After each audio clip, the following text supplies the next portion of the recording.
बेंगलुरु में बिंदी ना पहनने पर एक खातून दुकानदार के खिलाफ तौहीन आमेज रिमार्क्स पर एहतजाज किया।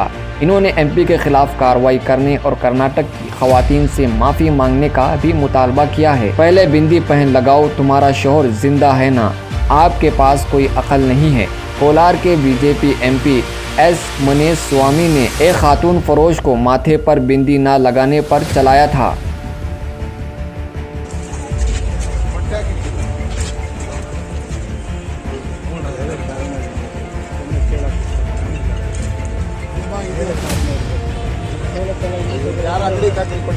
ಅಲ್ಲಾಕಿ ಕಿಡಿಯ ವೈಷ್ಣವಿ ಅಂತ ಫೋನ್ ಏನ್ ಕಿಟ್ಟಿದೆ ಅಲ್ಲಿ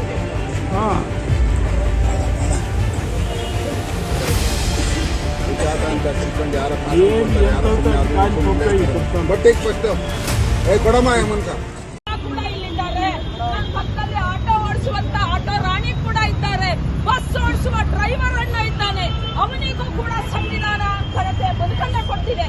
ಈ ರೀತಿಯಾಗಿ ನಮ್ಮ ಘನತೆಯ ಬದುಕನ್ನ ಕಿತ್ಕೊಳ್ಳಿಕ್ಕೆ ಎಲ್ಲೇ ಮೂಲೆಯಲ್ಲಿರಲಿ ಅವಳು ಕೂಡ ನನ್ನ ಸಂಗಾತಿ, ನನ್ನ ಪ್ರೀತಿಯ ಗೆಳತಿ.